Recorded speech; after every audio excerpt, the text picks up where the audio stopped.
Good afternoon to all of you once again. I'd like to extend a very warm welcome to the Honorable Prime Minister, Mr. Narendra Modi. The Prime Minister of India is visiting Silicon Valley after 40 years. And Silicon Valley, which is the hub of innovation. So it's a very proud moment for many people in the Valley, and some of us who have traveled all the way from India for this event to welcome you from our inner hearts that it's a great event. It's an honor and a pleasure for us to see you here with us. The event is all about India-U.S. startup Konnect. Konnect spelled with a K, capital K, reflecting thousands. It's all about creating thousands of ideas, incubating thousands and thousands of incubators and startups at the end of it. In the august presence of the Prime Minister, I just wanted to set the stage with just three brief thoughts, sir. The first one is India is emerging to be a land of opportunities more and more. Let me share with you two data points. It took us 10 years to create the first 100 million internet users.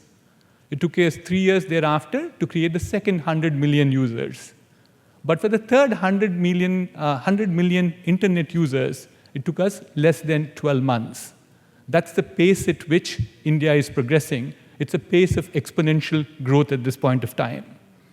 The second point I like to make is, if you look at the unicorns, or the companies which have a market capitalization of $1 billion, largely led by private equity investors, well, there are about 136 of them in the world. 7 of them are from India, and 3 of them are in the audience today. So this gives you a reflection of how the economy is doing today, how the opportunities are shaping up for every one of you here.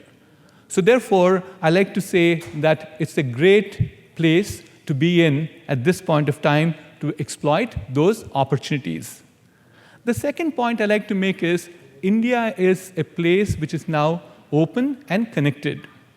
You look at the Indian connection that we have, we're deeply connected into the Silicon Valley to the diaspora.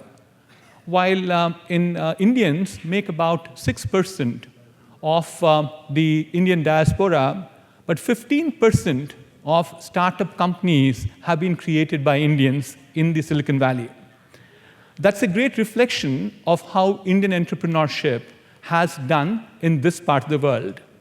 And certainly what we have seen is many of the American companies like Google, like LinkedIn, like Dropbox, and so on and so forth, all have been extremely successful in India, largely driven by, of course, the English-speaking part, but more interestingly, the open policies of encouraging international participation in India.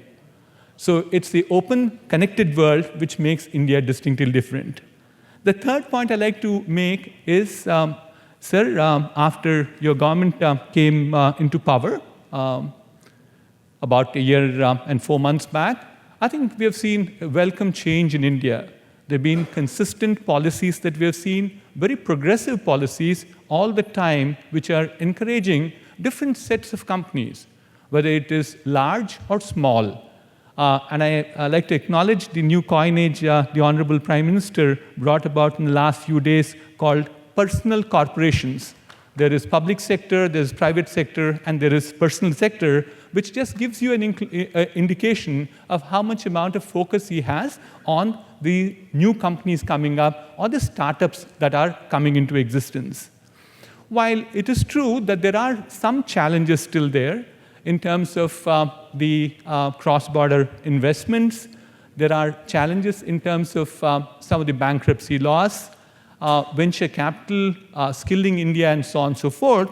But on behalf of NASSCOM, I'd like to assure the Honorable Prime Minister that we are working very closely with the government in making a number of recommendations and making sure that we will resolve them very soon.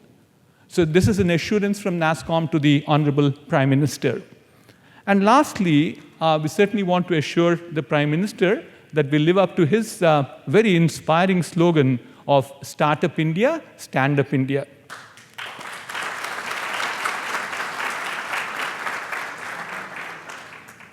I now would request Mr. Venkatesh Shukla to introduce our next speaker. Venkatesh.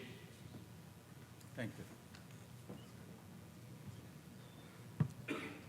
On behalf of TiE Silicon Valley, welcome to you all to this one-of-a-kind event, a historic event where the Prime Minister of India is here with us.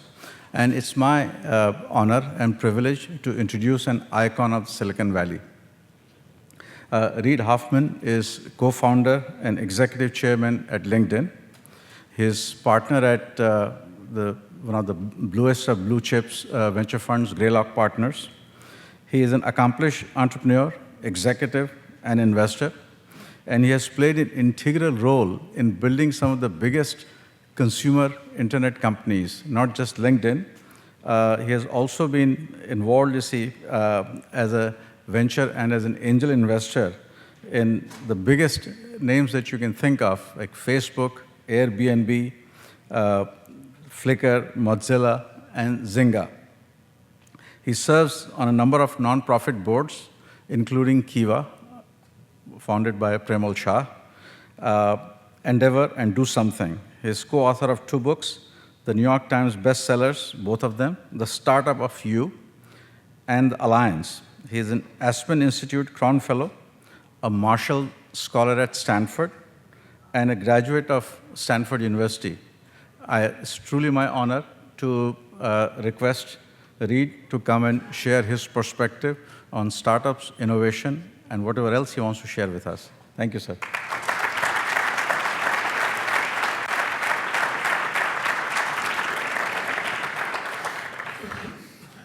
It's an honor to be here today. Indian entrepreneurs and TiE have played a foundational role in Silicon Valley.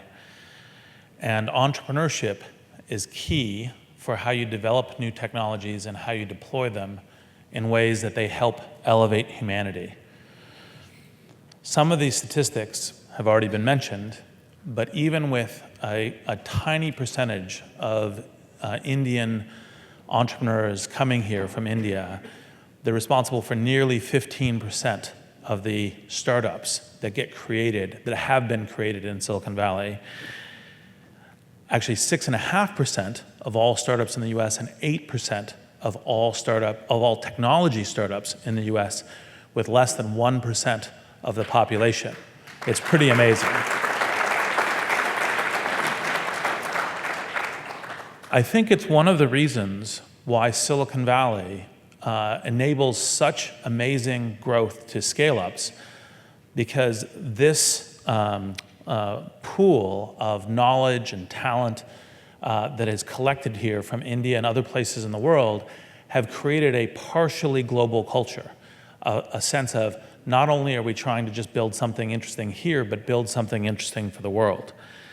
And it's one of the things that I think kind of informed the ideas that when we were thinking about this at LinkedIn is that there's an economic graph, which is you take people and companies and skills and knowledge and jobs and universities, you represent them all digitally, and then you essentially help make connections between them, help matching, help discovery, and that's what essentially grows an economy, whether for an individual or a company or a country. And this is, so naturally, the things that the Honorable Prime Minister is doing in terms of Digital India is a very, natural sense of great leadership into the future.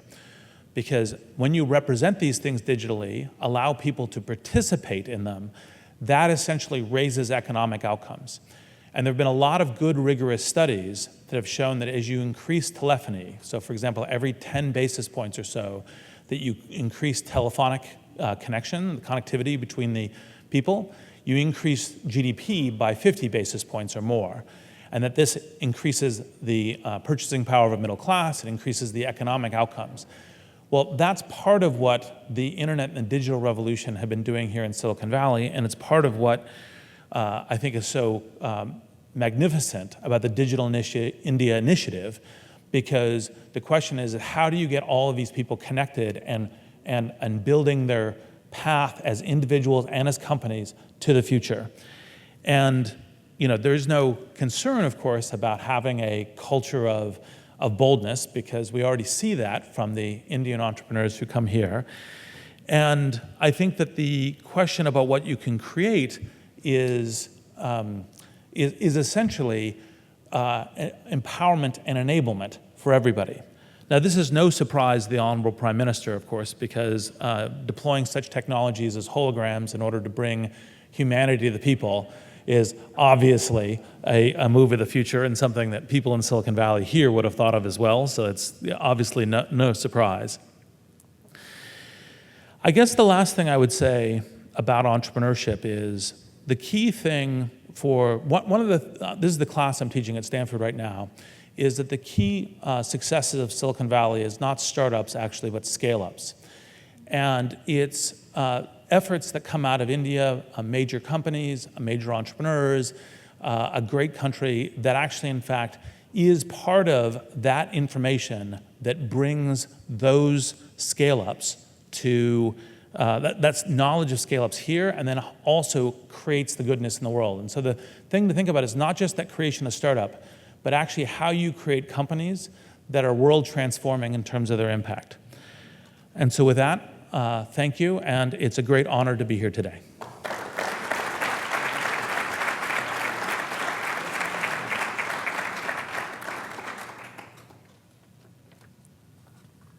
Thank you, Reed. I think everybody is a little serious, so take a deep breath and let go. This is a fun event. Startups are fun. It is tough, but it's also fun.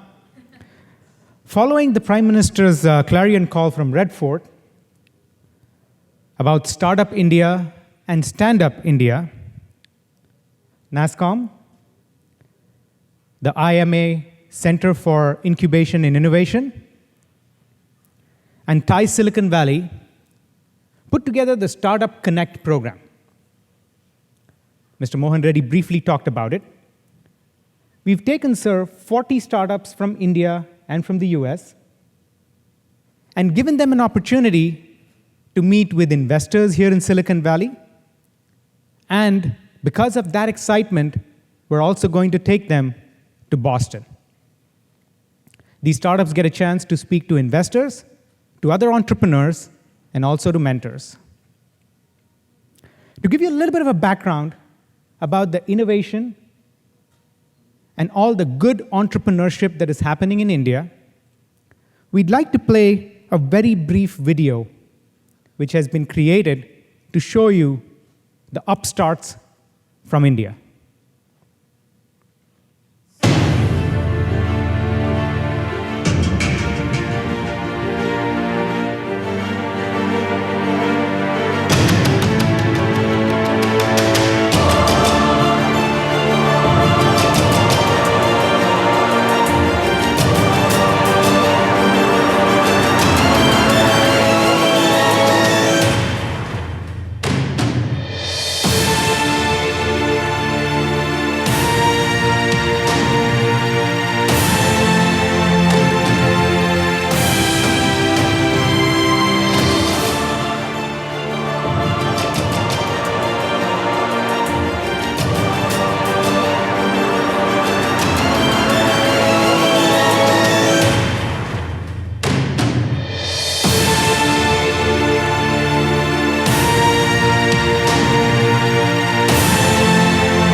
The next part of the Startup Connect program is a series of memorandums of understanding that organizations in India have put together with organizations here in the US. I would now request the dignitaries to please stand up and witness the exchange of the MOUs between these organizations as I call them one by one. There are 7, and I'm going to go through them each one by one.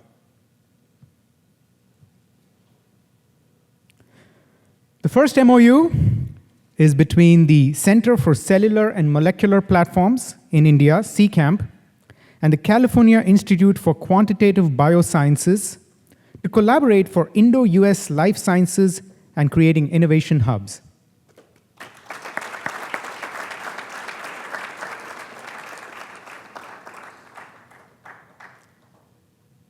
Thank you.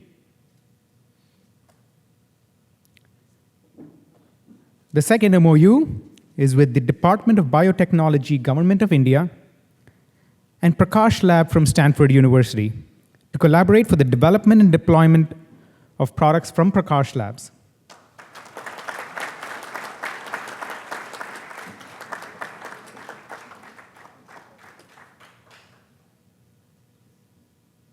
Thank you. The third MOU is with the National Association for Software and Services Companies, NASSCOM, and the Thai Indus entrepreneurs to collaborate the fostering of technology entrepreneurship in India and the Silicon Valley.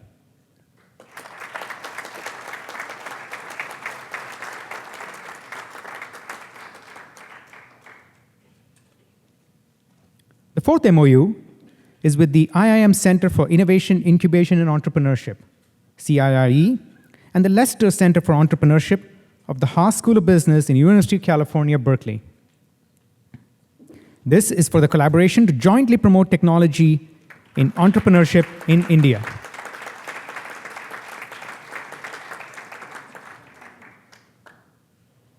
Thank you. The fifth MOU is with the IIM Ahmedabad Center for Innovation, Incubation, and Entrepreneurship, CIIE, and the Los Angeles Clean Tech Incubator. The Los Angeles Clean Tech Incubator and IIM intend to collaborate to promote clean tech entrepreneurship in India.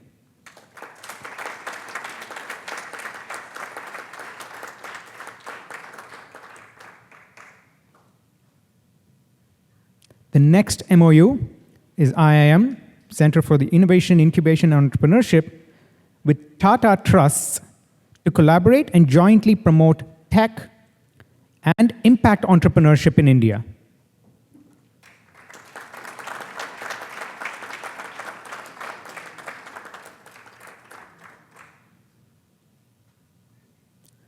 Finally, the last one is with the IIM Ahmedabad Center for Innovation, Incubation, and Entrepreneurship with Google to help take technology impact and participate in the Bharat Fund.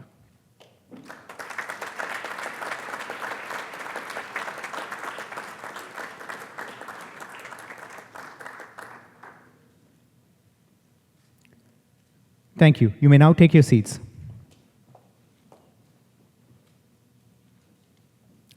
So the second part of the Connect program was the exchange of the memorandums of understanding. I would now request the Prime Minister to please, through the click of a button on his left, launch the Bharat Fund IIM Innovation and Entrepreneurship Program for the impact to Indian investors. Sir?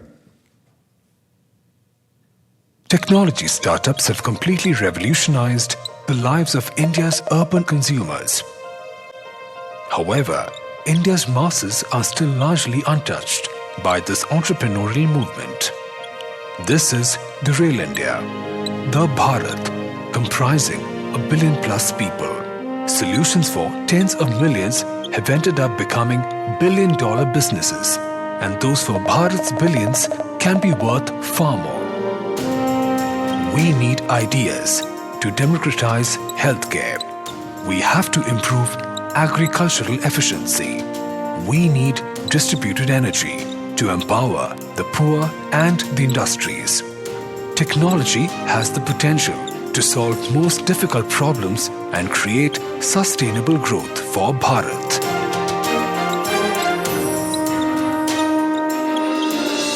Startup की दुनिया में Bharat number 1 पर पहुंचेगा। आज हम नहीं हैं। भाइयों बहनों, इस स्टार्टअप को मुझे बढ़ देना और इसलिए मेरा संकल्प है आने वाले दिनों में स्टार्टअप इंडिया और देश के भविष्य के लिए stand up India. Let's use tech entrepreneurship to make Bharat a golden bird again. We are backed by India's most credible organizations and invite global corporates and investors to join us in creating a new Bharat.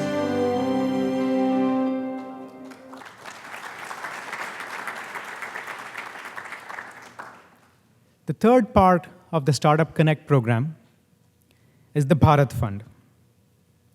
With support from the Government of India's Department of Industrial Policy and Promotion, the Ministry of New and Renewable Energy, and the Department of Science and Technology, along with Tata Trusts, Bharat Fund is aimed to providing risk capital for the support of the innovative new companies in both the impact sector and the technology sector in India.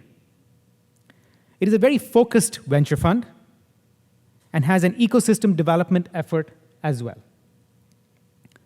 Bharat Fund aims to catalyze a total of $150 million to support startups in agriculture, energy, and technology. Over the last few days itself, as you had seen from the MOU, companies such as Google, SAP, and others have agreed to collaborate to make Bharat Fund happen. And we look forward to working with others to do the same. I would now request the Pradhan Mantri to please come and make the address to the audience.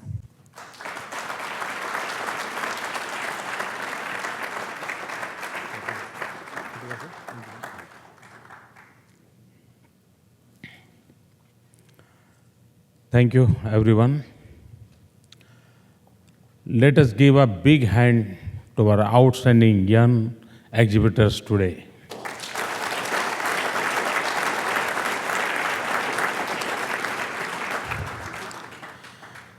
Thank you for coming out in strength on a Sunday. Reid Hoffman, your LinkedIn is a great product, and you are an inspiration to many here and in India. Thank you, Mohan, Banki, Ambassador. It is a great pleasure to be here for me. This is a special event because the idea of startups is close to my heart. You are likely to wonder why, because governments and national capitals are supposed to stop or slow things down, not start them up.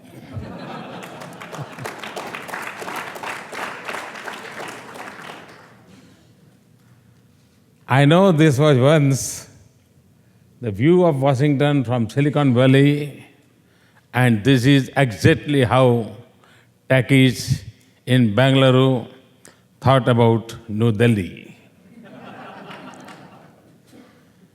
And I know that many of you think that the only problems that have not been solved are the ones for which you have not written the apps yet. When I shifted to Delhi last year, I thought of my government as a startup. So I also saw some of the bumps you face on the road. I understand your challenges, but also the wonderful feeling of creating something new. The course of human history and progress has been shaped by imagination, inspiration, invention, and innovation. I often say, if there is a strong wind blowing, some might want to shut the window. Others will want to put up a windmill or launch their sails on the seas. The difference between perception of something as a challenge or an opportunity is the difference between in-show and initiative, status quo, and progress. The idea of startups is an ancient as this world. Each economic age has been defined by the disruption of the previous one, by the evolution of ideas and products that displaces the old ones.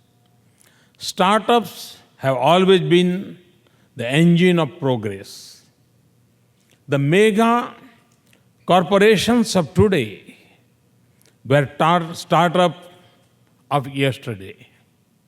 What is different now is that the digital age has created a fertile new environment for startups. This is a world in which you do not grow by extracting resources, by spreading an idea.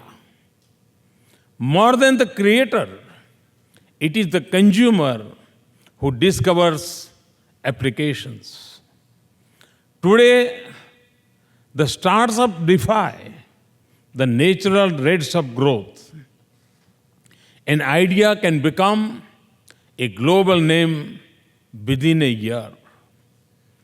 Customers can multiply at the rate of millions, employees at the rate of thousands, and valuation at the rate of billions. The convergence of technology, integration across drives, fields, distributed architecture, and people willing to back an idea have opened a new world for enterprise. This ecosystem was born in the Silicon Valley. No community is shaping our world as much as the one on this Californian coast. It is not just big names, but small firms that are fashioning every day new ways in enrich human life with the joy of artists and creators. That underlines America's success and inspires the world. So, I see startups, technology, and innovation as exciting and effective instrument for India's transformation and for creating jobs of our youth. We are a nation of 800 million youth below the age of 35 years. They are eager for change, have the energy and drive to pursue it, and the confidence to achieve it. When each of the 500 odd towns produces 5 startups, and each of our 600,000 villages produces 6 small businesses on a regular basis, we will create an enormous economic momentum and generate a huge number of jobs in our country.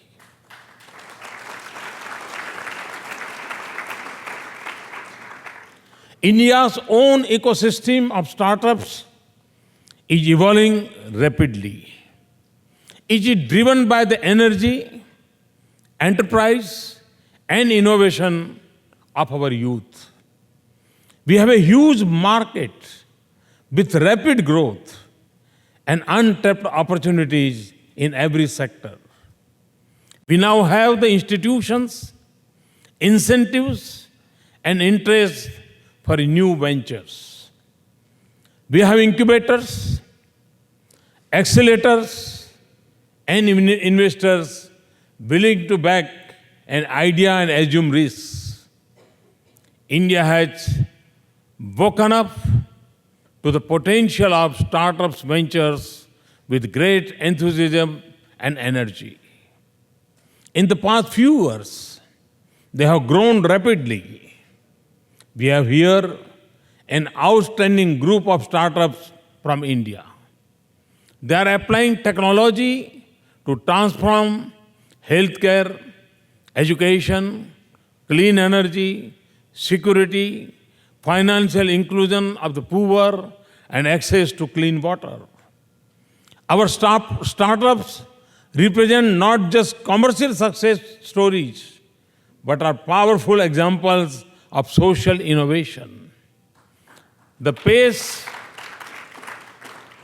at which people in India are taking to digital technology defies our stereotypes of age, education, language, and income. There are nearly 1 billion people with cell phones in India. Smartphones and internet users are in hundreds of millions, growing at high double digits. The scale of India's development need is huge, and the need to achieve it is urgent. We cannot simply continue on the traditional paths of development. This is the vision and the spirit behind Digital India, which I spoke about last night. To use technology to transform governance, empower our citizens, eliminate barriers to opportunities, deepen social change, impart scale and speed to development, improve delivery of services, design affordable products for the poor, customize services for specific groups, and build a more sustainable future for our planet. Startups will have an important role in achieving our vision. From creating infrastructure to providing services, from manufacture of products to human resources development, from supporting governments to enabling citizens and promoting digital literacy, Digital India is a vast cyber world opportunities for you. I see startups not as short-term investment, but as a long-term commitment. Our application and enterprise is limited only by our imagination. We have here today our Department of Space that provides free data on its portal. In the course of past few months, we have put together 170 applications of space technology in governance and development. Many of these could become the vehicle of new ventures in India. But it is not just about the opportunities generated on the digital platform and advanced science by urban enterprises. I want to see the idea and the spirit of startups light up the economies and the fortunes of the people in rural India. From handicrafts to tourism, the frontiers of possibilities and the scale of reach in India is immense. I want this especially for our rural women who have shown marvelous success in enterprise whenever they have had opportunity. They transform not only our rural economy, but also our society. Our development models speak of public sector and private sector. I speak of a third sector, personal sector, of individual enterprises, micro enterprises, and microfinances. That is why I focus on Startup India in the Independence Day address this year. We are launching schemes that will support our mission, and I assure you that they will not trap your creativity in long government procedures. One is the Atal Innovation Mission, after former Prime Minister Atal Bihari Vajpayee ji, to promote innovation. Another is Setu, which means bridge in Hindi, self-employment and talent utilization. This will be an incubation and facilitation program. We are also setting up an electronics development fund to support design, development and launch of new products. We are reforming our regulations and processes and making it easier to start and do business in India. We are making our digital infrastructure and services accessible and affordable. That will also bring broadband to 600,000 villages and the free Wi-Fi to schools, universities and public places.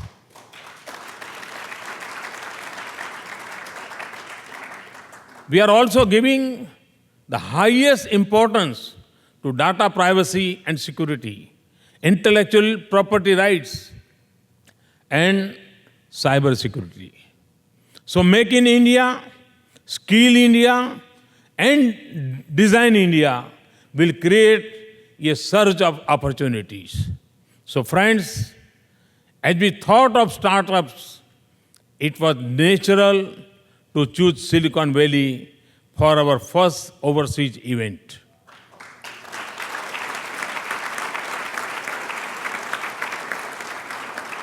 For India and the United States have a natural partnership of innovation and technology that has shaped the knowledge economy.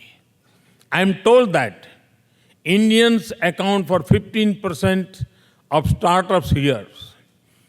Hundreds of thousands of Indian professionals here and in India are contributing to the global success of U.S. enterprise. Many are leading them today. Our universities, labs, and firms are working together for next generation advanced biofuels, solar energy, and energy efficiency. Young Stanford scholars are teaming up with Indian counterparts in Delhi to make affordable biomedical devices for rural India. MIT Tata centers, KhetWorks, is changing the lives of small farmers with solar-based irrigation systems. We have here with us Manu Prakash, a young Indian scientist in Stanford, who has left to his name at the university. This is the power of our cooperation and collaboration. Sitting here, you can touch the life of a young child in a remote village. I also hope that a young girl in a small town in India will look at the exhibitors today and dream of her own project.